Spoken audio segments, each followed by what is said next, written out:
Wow, ladies and gentlemen, we finally got it.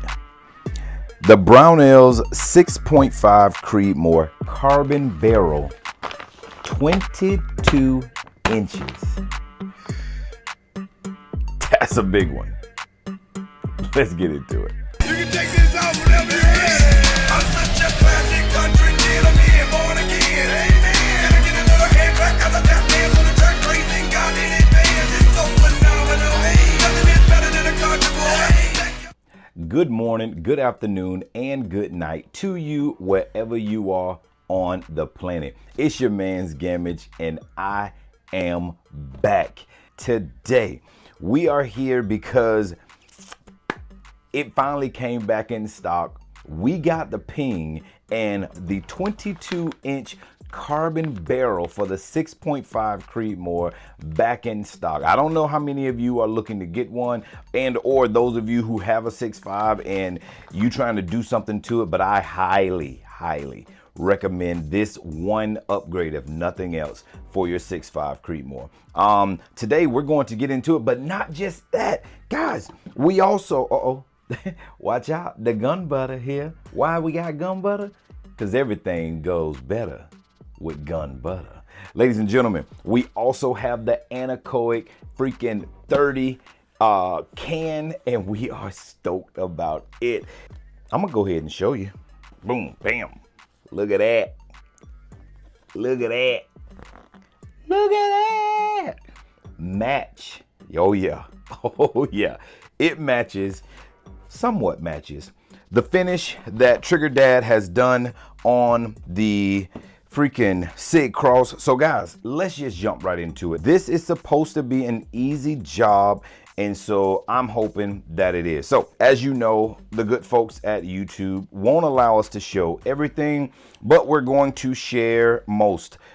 In front of you, we do have our 6.5 Creedmoor from Brownells. It is currently outfitted with a Sig Sauer Tango 6. This is a 5-30 by 56 optic, and it is amazing. We've been able to hit with this. We qualified on the 300-yard range where you had to hit a 6-inch plate. I want to say it was 3 times consecutive, or maybe 5 times consecutive. I think it was 3. But anyway, we were able to qualify with this one on the 300-yard range, and we also haven't been able to take it out further than that as of yet. But 300, we are locked and dialed in. It is also fitted with MDT bipods, the MDT vertical grip, and guys, I'm stoked to put this new barrel in and also see what the anechoic 30 can do under 6.5 Creedmoor. So I hope you are able to rock with me. This is the TT25, and we're going to start off by taking the optic off. Now, typically, I'm not one to like taking optics off just for the sake of, you know, getting them back in, dialed in where you had them is a thing. But with these amazing tools from Wheeler, I am excited that we'll be able to dial those things back in rather quick. All right, boom. Now that we have our, look at that. That's a lot of goddamn optic, y'all. And I mean, that's just a lens cap, but overall length on that is, I don't know. Let's remove our magazine. Let's get our bolt. Boom, move that off to the side. With the bolt and those two things loosened, we've already removed the handguard. We're gonna now remove the top. Now, when removing this rail, you have to be careful because there's a little plunger and spring. You see that? You may not have seen that. This little spring came out of the plunger right there. So we're gonna remove that, set him off to the side. Oh crap, it fell down in there, guys. But there it is right there. I just didn't want it to fall. Crap.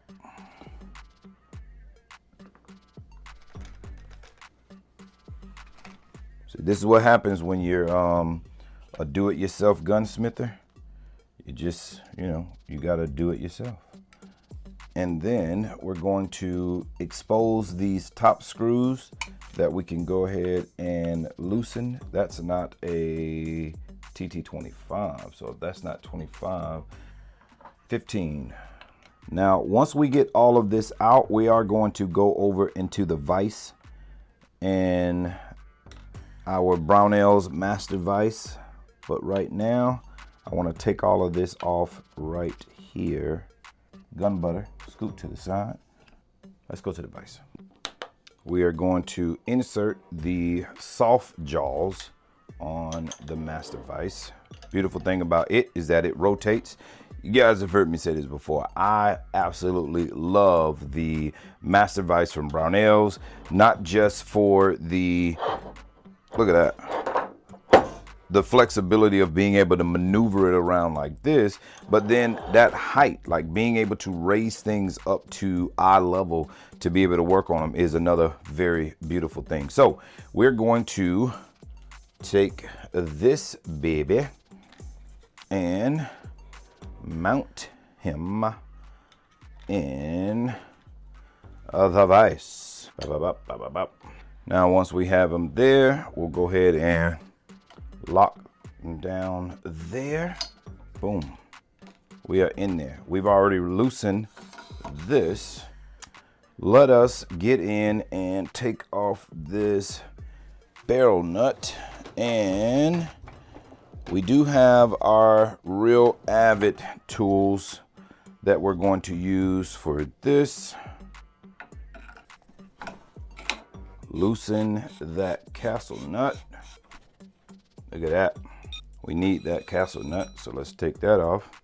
So this is the stock 18-inch barrel that comes with the SIG Cross, but let us show you. Woo. Oh my goodness. Oh my goodness. Guys, look at that. Look at that. Would you look at that? Can you see that beautiful Brownell's carbon barrel? Oh, I'm so excited about this. Whoa. Look at that. That's pretty nice. All right, guys, let's go ahead and get this in. We definitely need to remove the head space from the old barrel. So we're gonna need this head space to go on the pre-fit barrel. We're going to switch these jaws, switch these with the hard jaws. Anechoic, I need you to move out the way for a second. So I'm gonna put him in here and we're gonna see if this works, if these soft jaws can hold on to this barrel. What we're going to get, we got our torque wrench. Now, two things we have to release. We have to release this castle nut that's on the tip here. I'm hoping that we can get this off with this. So let's see. There it is.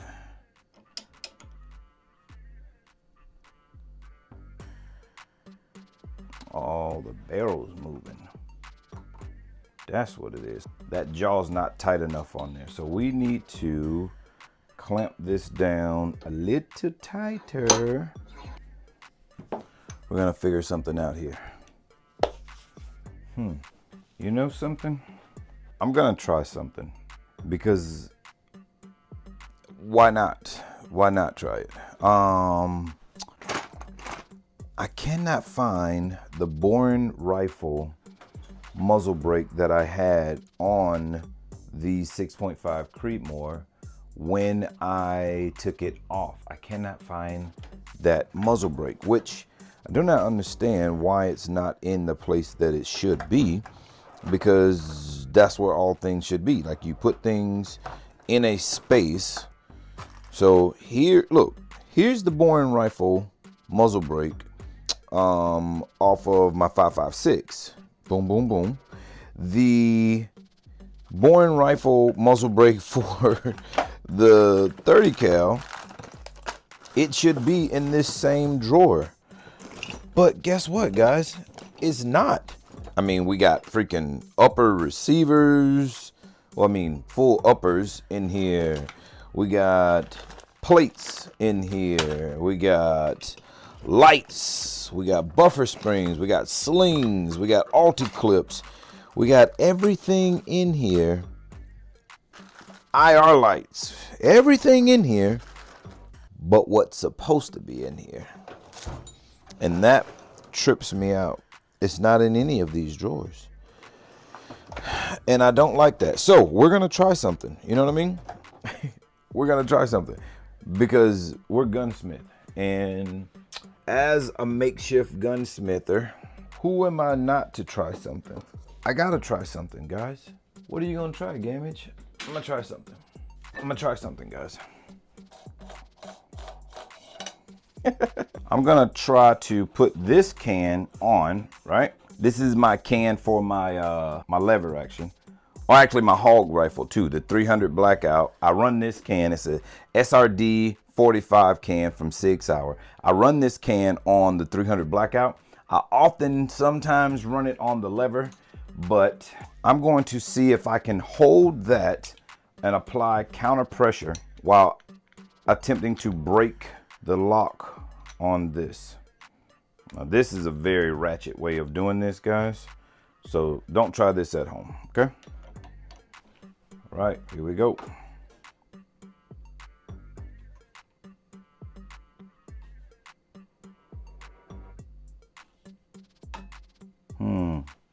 It's not working either.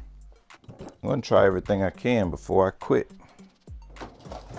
I'm going to try everything I can before I quit. We're gonna wrap this around the barrel and we're gonna just go straight vise. Now, what we need, guys, which I love doing projects like this and I hate them at the same time, right? So one of the things I love about doing these kind of projects is, one, I love doing my own work.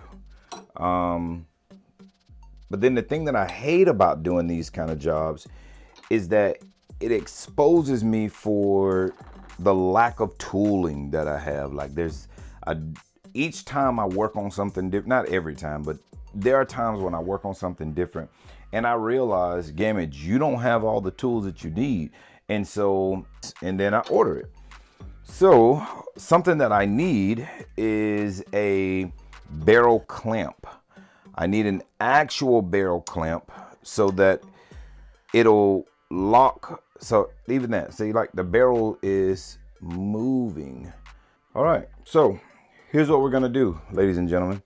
We're going to conclude and we're going to submit an order. We're going to get a barrel clamp in. We're part of the program with Brownell, so we get 2-day shipping on everything, which is an amazing program. You should join. I think it's like $80, or when I first got into it, it was $80 period. You pay a one-time fee of $80 and you get 2-day shipping on everything you place. So while I'm at it, I may as well go ahead and order some go no-go gauges. I was just going to use a shell, you know, a spent 6.5 Creedmoor shell, which there are guys that do that to just check the head spacing on the rifle once you get the bolt back in. But yeah, so this is it, guys. Thank you so much for joining us for this brief exposure moment. But I hope you tune in to when we get it all put together, and I'll see you then. Until then, never compare, never complain, and never compete. Ladies and gentlemen, before I go, big ups to my man, Sarge Mayhem, Jason, y'all. My man has released these super dope shirts. Shooter ready, stand by. And on the back, now that's not me shooting, of course, because I'm him. But nonetheless, guys, look how dope this shirt is. And they come in a bunch of different colors, of course. I will put this shirt, the link to this down in the description.